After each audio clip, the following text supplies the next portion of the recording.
মুমিনের কলব ছাড়া অন্য কারো কলবে এই চারজনের ভালোবাসা একত্রিত হবে না। 1 নম্বর সিদ্দিক আকবর, 2 নম্বর ফারুক আজম, 3 নম্বর উসমান যুন্নুরাইন, 4 নম্বর মৌলা আলী। জোরে জোরে বলেন না সুবহানাল্লাহ। এরপরে রাসূল সাল্লাল্লাহু আলাইহি ওয়াসাল্লাম বলতে লাগলেন, আবু বকর ওয়াজিরি ওয়াল কায়েমু ফি উম্মতি মিন বাদি ওয়া উমরু হাবিবি ওয়া হুয়া ইয়ানতিকু আলা লিসানি ওয়া আনা মিন উসমান ওয়া উসমানুম মিন্নি ওয়া আলীউন আখি ওয়া সাহিবু লিওয়াই। আবু বকর হলো আমার ওয়াজির, আমার পরে এই উম্মতের দায়িত্ব নিয়ে দাঁড়িয়ে থাকবে। ওমর হলো আমার বন্ধু, আমার ভাষায় কথা বলবে। আমি উসমান থেকে, উসমান আমার থেকে, আর আলী হলো আমার ভাই, আমার পতাকাবাহী। আরো জোরে। এরপরে নবীজি বলতে লাগলেন, আবু বকর তাজুল ইসলাম ওয়া উমরু খুল্লাতুল ইসলাম ওয়া উসমানু ইকলিলুল ইসলাম ওয়া আলীউন তাবিবুল ইসলাম। আবু বকর সিদ্দিক রাদিয়াল্লাহু তাআলা আন ইসলামের মাথার মুকুট, উমর ফারুক আজম ইসলামের ড্রেস জামা, উসমান যুন্নুরাইন রাদিয়াল্লাহু তাআলা আন ইসলামের গলার মালা, আর মৌলা আলী কাররামাল্লাহু তাআলা ওয়াজহুল কারীম হলেন ইসলামের ডাক্তার। Doctor doctor. পৃথিবীর সমস্ত মানুষকে যদি আপনি 2 ভাগে ভাগ করেন, একদল প্রতিশোধ নিয়েছে, আরেক দল প্রতিশোধ নেয়নি। যারা প্রতিশোধ নিয়েছে সেই দলে আপনি পেয়ে যাবেন ফেরাউনকে, পেয়ে যাবেন নমরুদকে, পেয়ে যাবেন ইয়াজিদকে, পেয়ে যাবেন হিটলারকে, পেয়ে যাবেন বিশ্বের বড় বড় সন্ত্রাসকে। আর যারা প্রতিশোধ কোনোদিন নেয়নি সেই দলে পেয়ে যাবেন আমার দয়াল নবীকে। হাত তুলে বলেন ঠিক কিনা? সেই দলে আপনি পেয়ে যাবেন হযরত সিদ্দিক আকবর রাদিয়াল্লাহু তাআলা আনকে, ফারুক আজম রাদিয়াল্লাহু তাআলা আন, উসমান যুন্নুরাইন, মৌলা আলী কাররামাল্লাহু তাআলা ওয়াজহুল কারীম। প্রতিশোধ কিভাবে না নিয়ে সহ্য করতে হয় তার বিরল দৃষ্টান্ত দেখিয়েছেন হযরতে উসমান গনি যুন্নুরাইন রাদিয়াল্লাহু তাআলা আন। ওই মিশরের মানুষ যখন নতুন গভর্নর হযরতে আবু বকর সিদ্দিক রাদিয়াল্লাহু তাআলা আনহুর সন্তানকে দায়িত্ব দিয়ে দিলেন উসমান গনি যুন্নুরাইন, উনি যখন মিশরের দিকে রওনা হয়েছে তখন মাঝপথে একজন হাবশী দাসকে দেখতে পেলেন। সে দৌড়ে দৌড়ে যাচ্ছে, তাকে আটকানো হলো। তুমি কোথায় যাচ্ছ? বলে মিশরের গভর্নরের কাছে যাচ্ছি। আরে না, মিশরের গভর্নর তো আমি, এই মাত্র খলিফা আমাকে সিলেক্ট করে দিয়েছে। বলে না না না, আমি যাচ্ছি, আমাকে ছেড়ে দেন। সন্দেহ হয়েছে, তাকে পাকড়াও করেছে, তার পকেট থেকে কাগজ বের করেছে, সেখানে লেখা আছে এই মুহূর্তে গভর্নর পৌঁছার পর তাকে হত্যা করো। হযরত উসমান গনি যুন্নুরাইন রাদিয়াল্লাহু তাআলা আনহুর সিলমোহর মারা। মূলত এটা উসমান গনি যুন্নুরাইনের সিল নয়, এটা প্রতারণা করে মারওয়ান হযরত উসমানের শত্রু এই চিঠি পাঠিয়েছিল। আর তারা পুনরায় ফিরে এসেছে হযরত উসমান যুন্নুরাইনের কাছে। আপনি এখন খলি গভর্নর নিয়োগ করেছেন, আবার তাকে মারার জন্য চিঠি পাঠিয়েছেন। বলে আমি পাঠাইনি, আমি কখনো কাউকে মারার আদেশ দিতে পারি না, পারি না, পারি না। বলছে তাহলে কে করেছে বলেন? বলেন না, কে করেছে সেটাও আমি বলবো না, কারণ আমার নবীর খেলাফতের মিম্বরে 1 ফোঁটা রক্ত আমি ছড়তে দেব না। আরো জোরে বলেন সুবহানাল্লাহ। বলে কে করেছে তাকে আমাদের হাতে সুপর্দ করে দেন। বলে না না না, আমি উসমানের রক্ত ঝরে যাবে, আমার গলা পড়ে যাবে, কিন্তু আমার খেলাফতে থাকা অবস্থায় আমার নবীর খেলাফতের মিম্বরে একজন ব্যক্তির রক্তের ফোঁটা আমি পড়তে দেব না। ইন্না রাসূলুল্লাহ সাল্লাল্লাহু আলাইহি ওয়াসাল্লাম قد ইখতাসাল হুসাইন। নবীজি ওই প্রোগ্রামের জন্য সিলেক্ট করেছেন ইমাম হোসেন পাককে। ওয়া আখাযা ইয়াদাল হাসান, এবং ধরেছেন হাসান মুজতবার হাত। ওয়া ফাতিমাতু তামশি খালফাহু, হযরতে ফাতিমাতুজ জাহরা রাদিয়াল্লাহু তাআলা আনহা নবীজির পিছে পিছে হাঁটছেন। ওয়া আলীউন ইয়ামশি খালফাহা, মৌলা আলী কাররামাল্লাহু তাআলা ওয়াজহুল কারীম মা ফাতেমার পিছে পিছে হাঁটছেন। এবার নবীজি বলতে লাগলেন ওনাদের সবাইকে এক জায়গায় করে, আল্লাহুম্মা হাউলাই আহলু বাইতি, ওগো আল্লাহ এরাই হলো আমার আহলে বাইত। আরো জোরে জোরে বলেন সুবহানাল্লাহ, জোরে বলেন। জি, তো মাওলা আলী কাররামাল্লাহু তাআলা ওয়াজহুল কারীম উনি হলেন আহলে বাইতের সদস্য। জোরে বলেন সুবহানাল্লাহ। আমি কয়েকটি হাদিস শোনাই আপনাকে। এমন এক হাদিস নবীজি বলেছেন কতটুকু পবিত্র হযরতে মাওলা আলী। সুবহানাল্লাহ বলেন, জোরে বলেন সুবহানাল্লাহ। কতটুকু পবিত্র নবীজি বলছেন, ওগো আলী, লা ইয়াহিল্লু লি আহাদিন আন ইয়াজনাবা হাযাল মসজিদ গায়রি ওয়া গায়রুক। আলী, জুনুবি অবস্থায় গোসল ফরজ হওয়ার পরে কারো জন্য মসজিদে প্রবেশ করার অনুমতি নাই, একমাত্র তুমি আর আমি ছাড়া। সুবহানাল্লাহ। বেশি আসতে বলছেন ভাই আপনারা, আরো জোরে।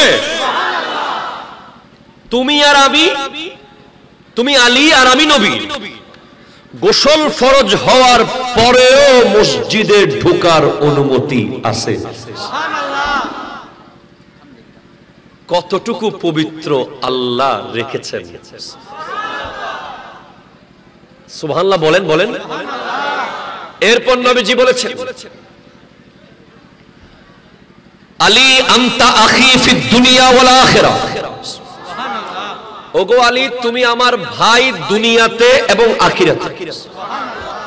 এরপরে নবীজি বলেছেন, লা ইয়াজতামিউ হুব্বু হাউলাইল আরবা ইল্লা ফি কলবি মুমিনিন।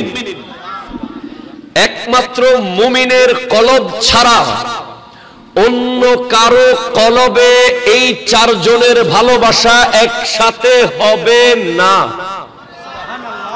নাউজুবিল্লাহ বলেন, নাউজুবিল্লাহ। একমাত্র কিসের কলব ছাড়া? জোরে কোন না কিসের? মুমিনের কলব ছাড়া অন্য কারো কলবে এই চারজনের ভালোবাসা একত্রিত হবে না। এক নম্বর সিদ্দিক আকবর, দুই নম্বর ফারুক আজম, তিন নম্বর উসমান যুন্নুরাইন, চার নম্বর মাওলা আলী। জোরে জোরে বলেন না সুবহানাল্লাহ। এরপরে রাসূল সাল্লাল্লাহু আলাইহি ওয়াসাল্লাম বলতে লাগলেন, আবু বকর ওয়াজিরি ওয়াল কায়েমু ফি উম্মতি মিন বাদি ওয়া উমরু হাবিবি ওয়া হুয়া ইয়ানতিকু আলা লিসানি ওয়া আনা মিন উসমান ওয়া উসমানুম মিন্নি ওয়া আলীউন আখি ওয়া সাহিবু লিওয়াই। আবু বকর হলো আমার ওয়াজির, আমার পরে এই উম্মতের দায়িত্ব নিয়ে দাঁড়িয়ে থাকবে। ওমর হলো আমার বন্ধু, আমার ভাষায় কথা বলবে। আমি উসমান থেকে, উসমান আমার থেকে, আর আলী হলো আমার ভাই, আমার পতাকা বাহী। আরো জোরে। এরপরে নবীজি বলতে লাগলেন, আবু বকর তাজুল ইসলাম ওয়া উমরু খুল্লাতুল ইসলাম ওয়া উসমানু ইকলিলুল ইসলাম ওয়া আলীউন তাবিবুল ইসলাম। আবু বকর সিদ্দিক রাদিয়াল্লাহু তাআলা আন ইসলামের মাথার মুকুট, উমর ফারুক আজম ইসলামের ড্রেস জামা, উসমান যুন্নুরাইন রাদিয়াল্লাহু তাআলা আন ইসলামের গলার মালা, আর মাওলা আলী কাররামাল্লাহু তাআলা ওয়াজহুল কারীম হলেন ইসলামের ডাক্তার, ডাক্তার, ডাক্তার। আরো জোরে সুবহানাল্লাহ বলেন। এরপরে হযরতে মাওলা আলী কাররামাল্লাহু তাআলা ওয়াজহুল কারীমের শানে আমার নবী যা বলে দিয়েছেন, মান কুনতু মাওলাহু ফাআলিয়ুন মাওলা। আরো জোরে, আরো জোরে সুবহানাল্লাহ, জোরে। মান কুনতু মাওলাহু ফাআলিয়ুন মাওলা। আমি রাসূল যার মাওলা, আলীও তার মাওলা। আমি যার যার অভিভাবক, আলীও তার তার। এবার একটা জিনিস একটু ক্লিয়ার করতে চাই। হযরতে মাওলা আলী কাররামাল্লাহু তাআলা ওয়াজহুল কারীম, ওনার জন্ম হলো কাবা ঘরে। ওনার আম্মা জান হযরতে ফাতেমা বিনতে আসাদ, ওনাকে ওয়াজহ কাররামাল্লাহু তাআলা ওয়াজহুল কারীম বলা হয়। অন্য সবাইকে বলা হয় রাদিয়াল্লাহু তাআলা ওনাকে বলা হয় কাররামাল্লাহু তাআলা ওয়াজহুল কারীম, যার চেহারাকে আল্লাহ সম্মানিত করেছে। কিভাবে? উনি যখন জন্ম নিয়েছেন কাবা ঘরে 360 মূর্তি ছিল। ওনার জন্মের পর উনি কাবা ঘরের ভিতরে চোখ খুলেননি। কি করেননি বলেন না? চোখ খুলেননি। সবাই বহু চেষ্টা করেছে চোখ খোলানোর জন্য। ডক্টর আমাদের দেশের হলে পাগল হয়ে যেত, বাচ্চা বুদয় বেঁচে নেই, ঠিক না? কিন্তু উনি চোখ খুলেছেন কখন? কাবা থেকে যখন বের করা হলো, আমার নবী যখন ওনাকে কোলে নিলেন, চোখ খুলেই প্রথম তিনি রাসূলে আরবি সাল্লাল্লাহু আলাইহি ওয়াসাল্লামের নূরানী চেহারা দেখলেন। ওনার চোখ যদি কাবার ভিতরে খুলে ফেলতেন তাহলে ওখানে উনি মূর্তি দেখতে পেতেন। আল্লাহ ওনাকে মূর্তি দেখাননি। জোরে কোন সুবহানাল্লাহ। ওনার খেলাফত অনেক লম্বা ইতিহাস, বিশাল বড় ইতিহাস। উনি 10 বছর বয়সে ইসলাম কবুল করেছেন। যেই ভাষাগুলো আছে আপনি আশ্চর্য হয়ে যাবেন। কাদ্দিম কে বলে গাদ্দিম। শব্দটা কি? কাদ্দিম, সামনে যাও। ওরা কি বলে? গাদ্দিম। কাপকে গাব, গা বানায় ফেলছে। এরকম বহু শব্দ আছে, এগুলো প্রচলিত ওনাদের এলাকা ভিত্তিক। তো কোরআন তো নাজিল হয়েছে আরবিতে। সুবহানাল্লাহ, জোরে বলেন। এখন আমার নবীজি যেখানে যেখানে ছিলেন ওখানে ওখানে কোরআন গেছে। কোরআনের কাছে নবী যাননি, নবীর কাছে কোরআন গেছে। সুবহানাল্লাহ, জোরে বলেন। তাওরীতের কাছে নবী গেছেন, জবুরের কাছে নবী গেছেন, ইনজিলের কাছে নবী গেছেন, আর কোরআন এসেছে নবীর কাছে। তো যে এলাকায় কোরআন এসেছে ওই এলাকার ভাষাগুলো শাব্দিকভাবে বিভিন্ন একটু বেশ কম হয়ে যাচ্ছে।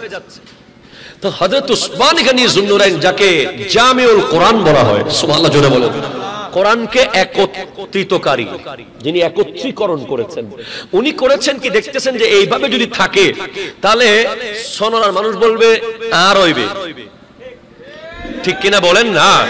তারপরে আশিয়ার মানুষ বলবে এটা আমাদের, জঙ্গলখানে মানুষ বলবে এটা আমাদের।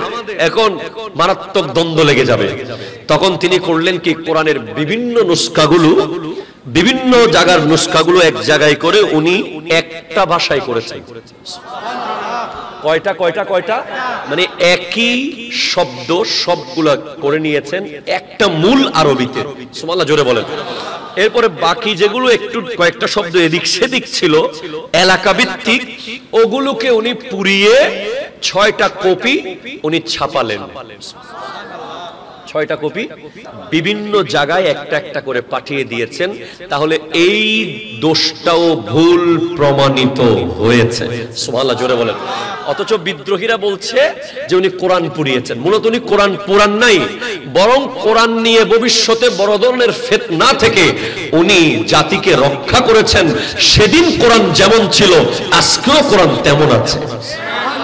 জোরে কথা বলেন, ঠিক কিনা? আল্লাহ বলেন ইন্না নাহনু নাযালনা যিকরা ওয়া ইন্না লাহু লাহাফিজুন।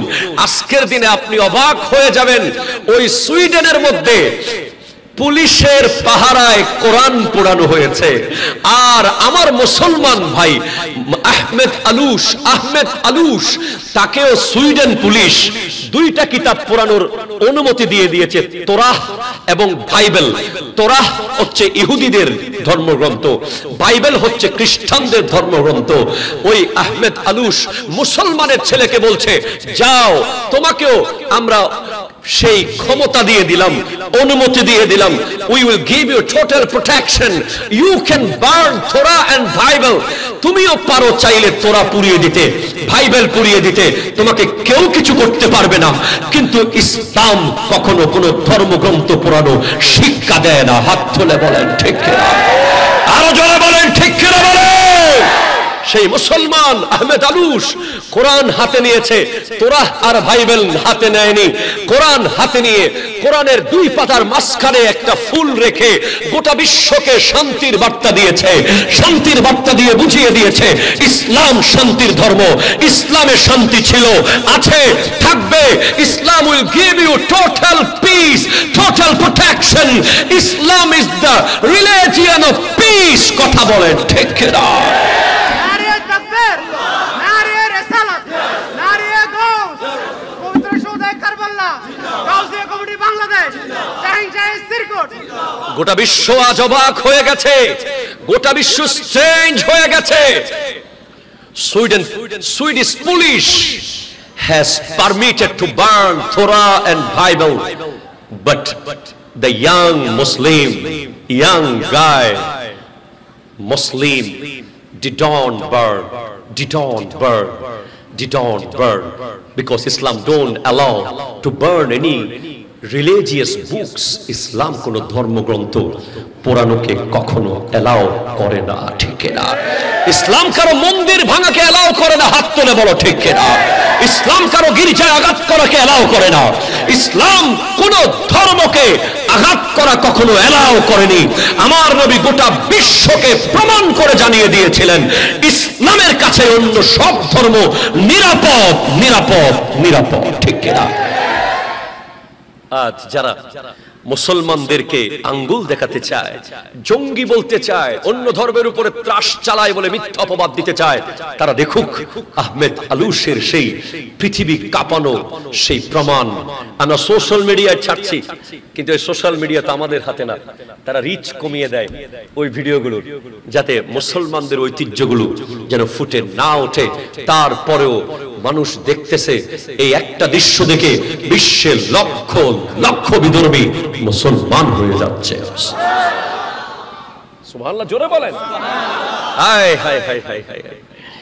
ইসলাম কখনো প্রতিশোধ, জোরে বলেন, প্রতিশোধ নেয় না। তুই মারলি কেন আমিও মারবো, তুই কাটলি কেন আমিও কাটবো, তুই দখল করেছিস আমি জবর দখল করব, তুই আমার ছোট চারা গাছ ভেঙে দিয়েছিস আমি তোর গোটা গাছ কেটে ফেলবো। এটা কখনো ইসলাম সাপোর্ট করে না। আমি এই বক্তব্য, এই সোনারার প্রোগ্রাম যে আল্লাহর দরবারে কবুল। গত বছর আমি কাবা ঘর নিয়ে একটা বক্তব্য দিয়েছি, সেটা গোটা বিশ্বব্যাপী ভাইরাল হয়ে গেছে। ওই আমার ভাই হজ থেকে এসেছিল, তখন ওনাকে সামনে নিয়ে কাবার কথা বলেছিলাম।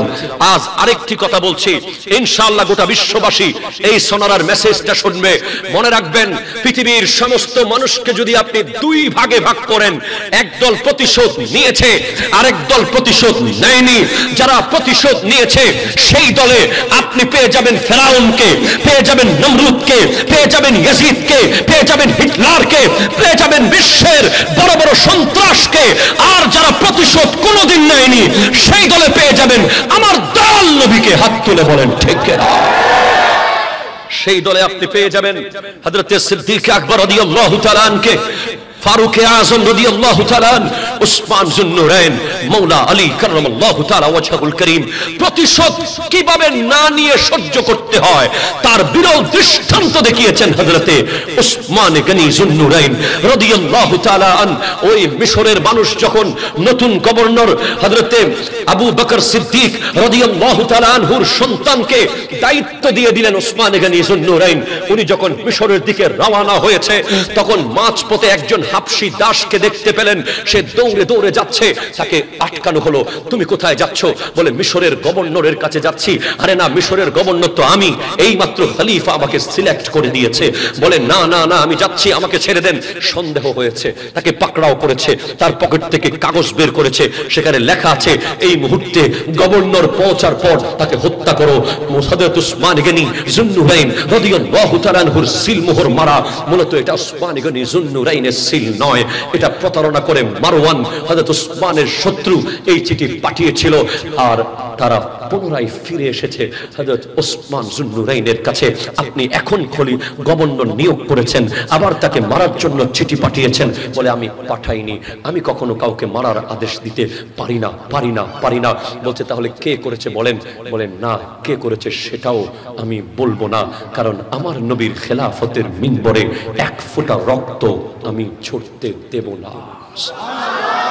আরো জোরে বলেন সুবহানাল্লাহ। বলে কে করেছে তাকে আমাদের হাতে সুপর্দ করে দেন। বলে না, আমি উসমানের রক্ত ঝরে যাবে, আমার গলা পড়ে যাবে, কিন্তু আমার খেলাফতে থাকা অবস্থায় আমার নবীর খেলাফতের মিম্বরে একজন ব্যক্তির রক্তের ফোঁটা আমি পড়তে দেব না। ভাইজান, আর আপনি আমি আজকে আমরা কথায় কথায় প্রতিশোধ। সাহাবায়ে কেরামের জিন্দেগির সাথে আমাদের ছিটে ফোঁটাও মিল নাই, ঠিক কিনা কথা বলেন? ওই বিদ্রোহ কঠিন হয়ে গেল। আপনি এখন গভর্নর নিয়োগ দিয়েছেন, আবার ওনাকে মারার এখন চিঠি দিয়েছেন।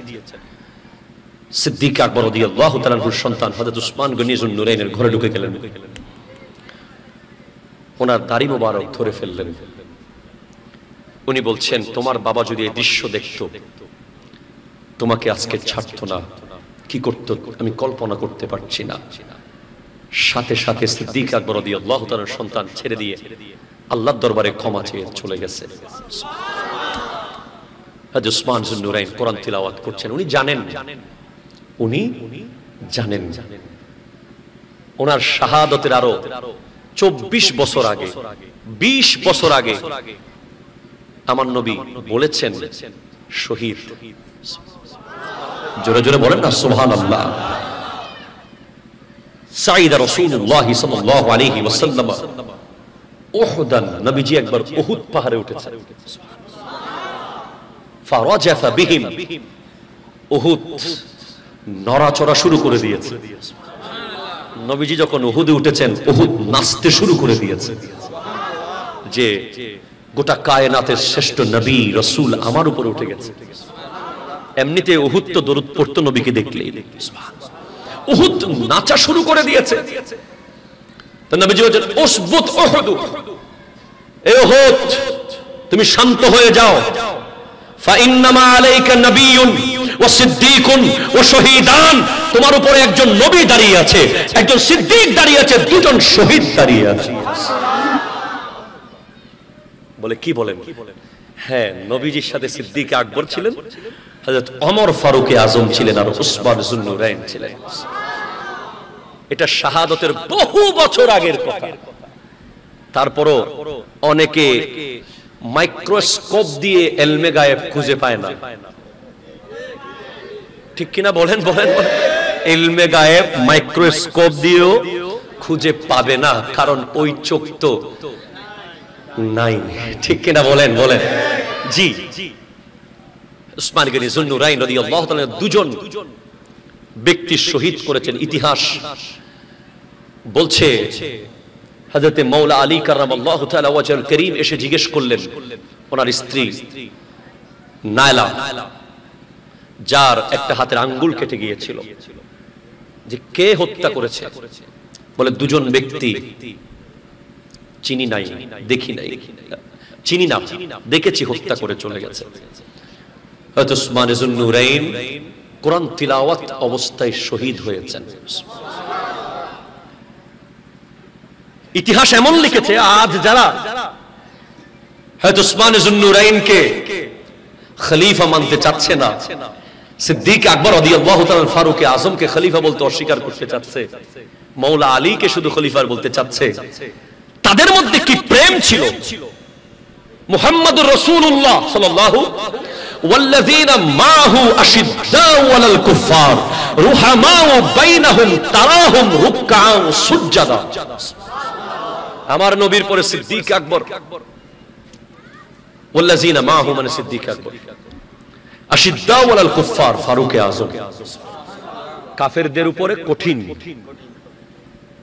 রুহামাউ বাইনাহুম, রুহামা এটা মুবালাগার সিগা, অত্যন্ত বেশি দয়াবান একে অপরের প্রতি। তারা একে অপরের প্রতি অত্যন্ত বেশি দয়াবান, এটা হযরত উসমানকে বোঝানো হয়েছে। হযরত আলী রাদিয়াল্লাহু তাআলা হাসান ও হুসাইন রাদিয়াল্লাহু তাআলা আনহুমা দুজনকে দুইটা তলোয়ার দিয়ে বলেন, যাও উসমান গনি যুন নুরাইনের ঘরের গেটে পাহারা দাও, ওনাকে যেন কেউ আঘাত করতে না পারে। পরে যখন উনি শহীদ হয়েছেন, ইতিহাস লিখেছে যে মৌলা আলী দুই নওয়াসার উপর এমন রেগে গিয়েছিলেন, তোমরা কোথায় ছিলে, তোমাদের সামনে কিভাবে হত্যা করলো। ওনারা চিন্তিত হলেন, বাবা আব্বাজান আমরা পারি নাই, কোন দিকে চলে গিয়েছে, এটা নসিবে ছিল। সেদিন খুব দ্রুত বলছি, অনেক কথা মাঝখানে, একজন এসে বলে মৌলা আলীকে আপনার হাতে বায়াত গ্রহণ করতে চাই। তখন হযরতে মৌলা আলী কাররামাল্লাহু তাআলা ওয়াজহুল কারীম বলছে, তুমি কে ভাই? কি বলছে? তুমি কে? তুমি কে আমার হাতে বায়াত নিয়ে আমাকে খলিফা বানিয়ে দিচ্ছ? তুমি কে? এটা তোমার দায়িত্ব নয়, এটা বদরি সাহাবাদের দায়িত্ব। বদরি সাহাবারা সবাই এসে হযরতে মৌলা আলী কাররামাল্লাহু তাআলা ওয়াজহুল কারীমের হাতে বায়াত গ্রহণ করে ওনাকে খেলাফতের মসনদে বসিয়ে দিলেন। একটু জোরে বলেন না সুবহানাল্লাহ। খেলাফত শুরু হলো হযরতে মৌলা আলী কাররামাল্লাহু তাআলা ওয়াজহুল কারীমের খেলাফত। সুন্নিদের মতে মৌলা আলীর খেলাফত হলো 656 থেকে 661। সুবহানাল্লাহ, বুঝে নিবেন। আর শিয়া সম্প্রদায়ের মতে ইমামত 632 থেকে 661। তা আমরা শিয়া না সুন্নি? একটু জোরে জোরে কর না কি? আচ্ছা, মৌলা আলীকে আর্টিফিশিয়াল শান বাড়াতে হবে নাকি আল্লাহর দেওয়া শান যথেষ্ট? জোরে কর না, কার দেওয়া শান যথেষ্ট? আল্লাহর দেওয়া নবীজির পক্ষ থেকে ঘোষণা করা শান কি যথেষ্ট, নাকি আমাদের মতো লোকের আবার নতুন করে কিছু বানাইতে হবে? দরকার আছে? নাই। সেজন্য স্পষ্ট করে বলে দিই সোনারার জমিন থেকে, নতুন নতুন ঈদ আমাদের জন্য ভালো, তবে 2023 সালে একটা নতুন ঈদ বানাই ফেললে এটা কি মেনে নেওয়া যাবে? খবরদার, সাবধান থাকবেন। আমাদের জন্য জশ্নে জুলুসে ঈদে মিলাদুন নবী যথেষ্ট। মৌলা আলী কাররামাল্লাহু তাআলা ওয়াজহুল কারীম উনি মান কুনতু মাওলাহু ফাআলিয়ুন মাওলা, এই কথা বলেছেন যেদিন আমার নবী, সেদিন 18 জিলহজ হযরত উসমান গনি যুন্নুরাইনের শাহাদাত দিবস, সেদিনকে মুছে ফেলার জন্য, সেই দিবসকে পৃথিবীর সামনে মুছে ফেলার জন্য একদল ঈদে গদিরে খুম নামে নতুন ঈদ চালু করতে চাচ্ছে। এই ঈদ বাংলার জমিনে চালু করতে দেওয়া হবে না। হাত তুলে বলো ঠিক কিনা, আরো জোরে বলো ঠিক কিনা বলো। আমাদের হযরতে মৌলা আলী কাররামাল্লাহু তাআলা ওয়াজহুল কারীমের শান ও আজমত, ওনার শান ও আজমতের জন্য নতুন করে ঈদ বানাতে হবে না। যদি সেদিন ঈদ পালন করা হয়, তাহলে আমি একটা প্রশ্ন আপনাদেরকে করতে চাই। বাবারা বলেন, সিদ্দিক আকবর রাদিয়াল্লাহু তাআলা আনহুর শানে সানি ইসনাইনে ইজ হুমা ফিল গার ইজ ইয়াকুলু লিসাহিবিহি লা তাহজান ইন্নাল্লাহা মা'না, ডাইরেক্ট কোরআনে আয়াত নাযিল হয়েছে। সেদিন কি করতে হবে? তাই ঈদের দাদা করতে হবে। কথা কোন ঠিক কিনা বলেন না? উসমান যুন্নুরাইনকে নবীজি বলেছেন, আনা মিন উসমান ওয়া উসমানু মিন্নি, আমি উসমান থেকে, উসমান আমার থেকে। সেদিনও ঈদ করতে হবে। নবীজি বলেছেন ফারুকে আজমের ব্যাপারে, ওয়া উমরু হাবিবি ওয়া হুয়া ইয়ান্তিকু আলা লিসানি, ওমর আমার বন্ধু, সে কথা বলবে আমার ভাষায়। সুবহানাল্লাহ। সেদিনও কি ঈদ করতে হবে না? এতগুলো ঈদ করলে আমরা কুরবান করব কখন? কথা জোরে বলেন না ঠিক কিনা? এতগুলো ঈদ করলে ঈদের মূল্য আর থাকবে না। শবে কদর যদি প্রতিদিন হয়, তাহলে শবে কদরের আর মূল্য থাকতো না। তাই আমরা একটা ঈদ করব, নবীজির আগমনের ঈদ। ওই দিন সমস্ত সাহাবায়ে কেরামের শান ও আজমতের খুশি উদযাপন হয়ে যাবে। সেজন্য সদায়ে কারবালার মাহফিল আয়োজন করলে হবে না, হক বাতিল চিনতে হবে। ঠিক কিনা কথা কোন? চিনতে হবে কি হবে না বলেন না? সাবধান থাকবেন বাবা। আসুন এবার মাওলা আলী কাররামাল্লাহু তাআলা ওয়াজহুল কারীমের জীবনের কয়েকটা পয়েন্ট বলবো যেগুলো আপনার গোটা এলাকা পরিবর্তন করার জন্য যথেষ্ট। আল্লাহ আপনাদের শোনার তৌফিক দান করুন। হযরতে মাওলা আলী কাররামাল্লাহু তাআলা ওয়াজহুল কারীম বলেছেন, আল মাউতু খায়রু মুআদ্দাবিন। কি বলেছেন? আল মাউতু, বলেন আল মাউতু খায়রু মুআদ্দাবিন। সুবহানাল্লাহ বলেন না। মওত হচ্ছে সর্বশ্রেষ্ঠ আদব শিক্ষাদাতা, সর্বশ্রেষ্ঠ আদব শিক্ষাদাতা। তুমি যদি মওতের আগে আদব না শিখো, মওত তোমাকে আদব শিখিয়ে দেবে। ঠিক কিনা বলেন? বলেন। তুমি যদি মৃত্যুর আগে আদবওয়ালা না হও, মৃত্যু তোমার সামনে এমন ভাবে আসবে, তুমি যে বেয়াদবের মতো সিনা ফুলাইতা, আজরাইলের সামনে সেটা করতে পারবে। তুমি যে বেয়াদবের মতো আঙ্গুল তুলতা মুরব্বির দিকে, তুমি বাবা মার সামনে বড় গলায় কথা বলতা, তুমি এলাকার মুরব্বি দেখলে বাইকের সাউন্ড বাড়াই দিয়েছো, তুমি রেস্টুরেন্টে মুরব্বি দেখলে আওয়াজ করে করে গল্প করতেছো, তুমি পুকুর পাড়ে মুরব্বি দেখলে আদব না করে পানি নিয়ে খেলাধুলা করছো। বিভিন্ন বিষয় তুমি যদি আজকে শুধরে না যাও, মওত তোমাকে আদব শিখিয়ে দেবে। ঠিক কিনা কথা বলে? সেজন্য মাওলা আলী বলেছেন, মওত হচ্ছে সর্বশ্রেষ্ঠ আদবদাতা। তাই যারা যারা ভিতরে একটু একটু আছে, মওত আসার আগে আদব শিখে ফেলুন। কারণ মাওলা আলী বলেছেন, আল আদবু খায়রু হিরফা। পৃথিবীর জমিনে সবচেয়ে দামি একটা চাকরি আছে, পেশা। ডাক্তারি, ইঞ্জিনিয়ারিং, প্রফেসরি, ব্যারিস্টারি, এগুলো নরমাল পেশা। সর্বশ্রেষ্ঠ পেশার নাম হলো আদব। একটু জোরে বলুন না সুবহানাল্লাহ। সর্বশ্রেষ্ঠ পেশার নাম কি? আরো জোরে বলো যুবক ভাই, কি? আদব। আইরে আদব রে মাওলা আলী কাররামাল্লাহু তাআলা ওয়াজহুল কারীম। আমার নবী বলতে লাগলেন, খাইবর যখন কোনোভাবে বিজয় করা যাচ্ছে না, খাইবর কন্ট্রোল করা যাচ্ছে না, কোনোভাবে কাছে ঘেঁষা যাচ্ছে না, নবীজি বলতেন লাগলেন, লা উতিয়ান্না হাযিহির রায়া গাদান রাজুলান। আগামীকাল এই পতাকা এমন একজনের হাতে তুলে দেব যে আল্লাহ এবং রাসূলকে ভালোবাসে, আল্লাহ এবং রাসূল যাকে ভালোবাসে। পরের দিন সব সাহাবার অপেক্ষমান, বোধহয় আমাকে দেবে। কেউ মনে হচ্ছে হুজুর রাসূল বোধহয় আমাকে দেবে, নবী বোধহয় আমাকে দেবে। নবীজি সকালবেলা ডাক দিচ্ছেন, আইনা আলী, আলী কই? আহা, এমন শানদার আলী, ऐसा शान अली का मौला আলী, যিনি নবীজির কোলে ঘুমিয়েছিলেন, নবীজি যার কোলে ঘুমিয়েছিলেন, আয় হায় হায় সূর্য ডুবে গিয়েছিল আসরের। আমার নবী বলছেন, আলী তুমি কি আসর কজা পড়বে না আদা পড়বে? ইয়া রাসূলুল্লাহ, আমি তো জীবনে কোনোদিন কজা করি নাই, আজকেও কজা করতে চাই না। আল্লাহ আবার সূর্যকে তুলে দিয়েছেন মৌলা আলীর জন্য। আলা হযরত এক সেকেন্ড তো দেরি করেন নাই লিখতে, তেরি মর্জি পা গয়া सूरज फिरा उल्टे कदम, तेरी उंगली उठ गई माह का कलीजा छिड़ गया, सूरज उल्टे पाओ पलटे चांद इशारे से हो चाक, अंधे नजदी देख ले कुदरत रसूलुल्लाह की। আপনার আঙ্গুল উঠে গেছে, চাঁদ দুটুকরো হয়ে গেছে, আপনার ইশারা হয়েছে, সূর্য আবার এসে গেছে। সূর্য এসে বলে, আমি ও সূর্য তুমি ডুববে কখন? বলে, আলীর নামাজ লাগে যতক্ষণ। একটু জোরে বলে বলেন না সুবহানাল্লাহ।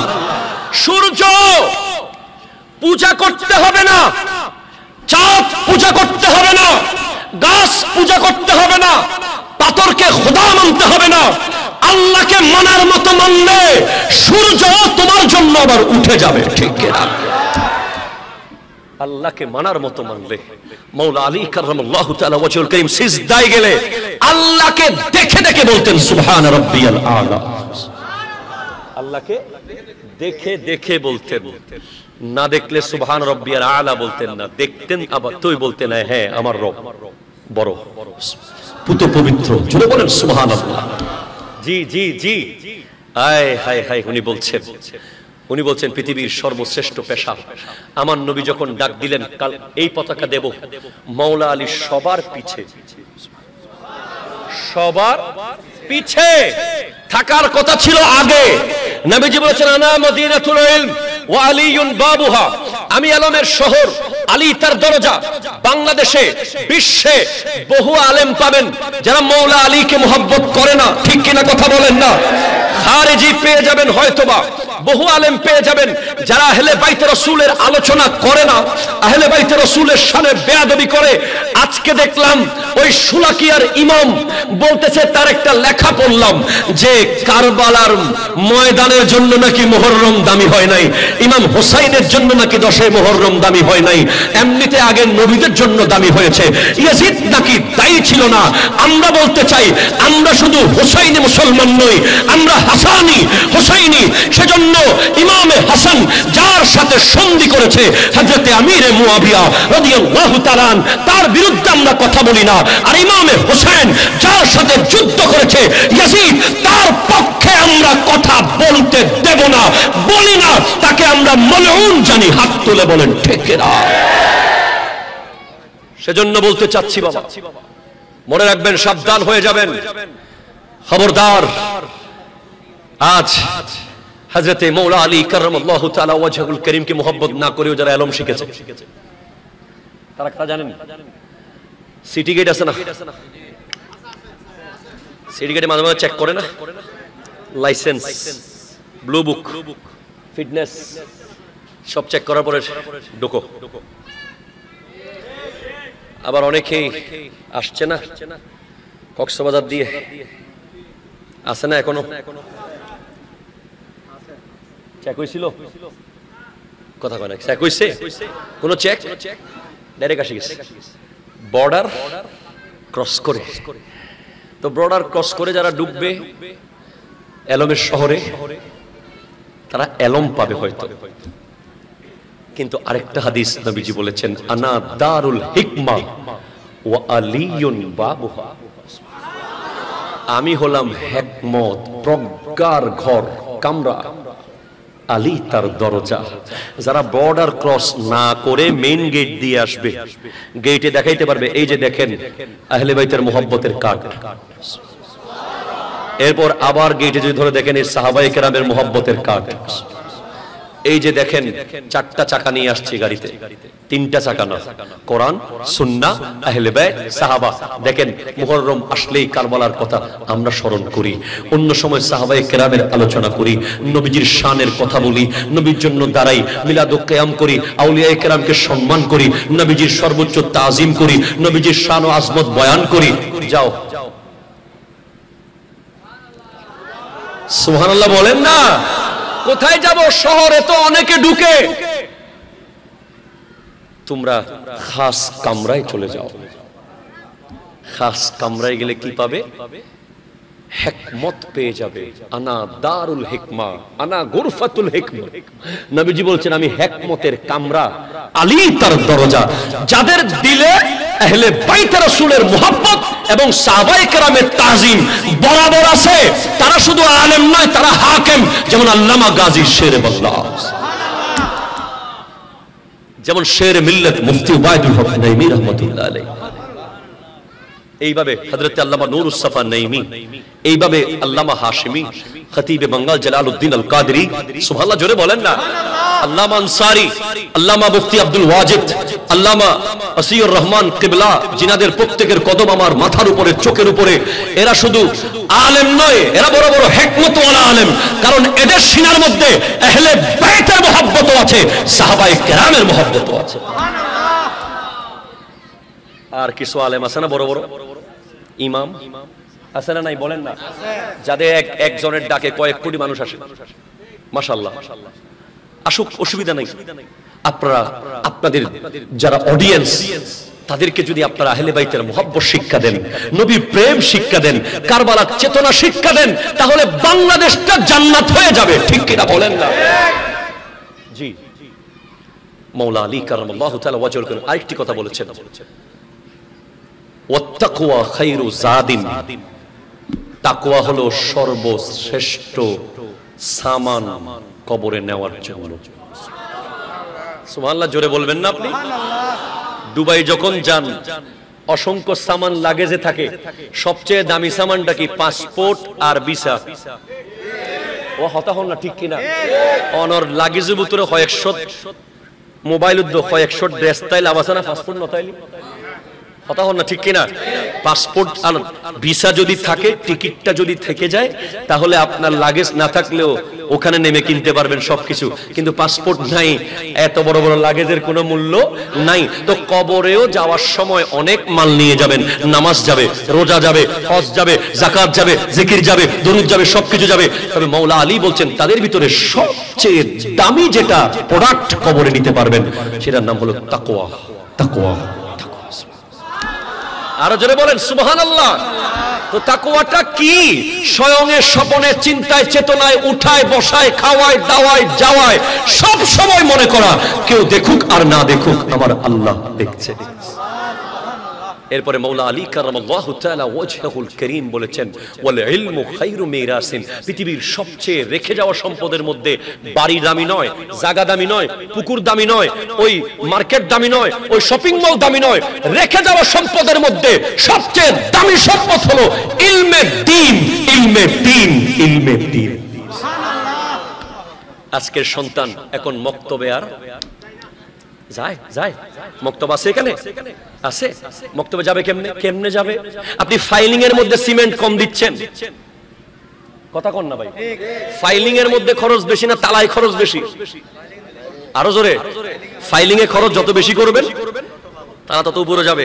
এখন মক্তবের হুজুর তো ফাইলিং, ইউনিভার্সিটির প্রফেসরকে দিচ্ছেন 1 লাখ টাকা, মক্তবকে দিচ্ছেন 500 টাকা। তাহলে এখন ফাইলিং এ যদি সিমেন্ট কম দেন বিল্ডিং টিকবনি, কথা কয় না ঠিক কিনা কর না? সেজন্য মক্তবের হুজুরকে মূল্যায়ন করেন। ছেলেকে ডাক্তার বানান, ইঞ্জিনিয়ার বানান, যাই বানান, আগে তাকে মক্তবে যাওয়া এনশিওর করেন। আজকের দিনে এই মানুষগুলো খবর নিয়ে দেখেন, এরা এক একজন বাংলাদেশের বড় বড় পোস্টে থাকলেও তারা যেখানেই যাক তাদেরকে প্রথম আদব শিখিয়েছে মক্তবের হুজুর। ঠিক কিনা বলেন না?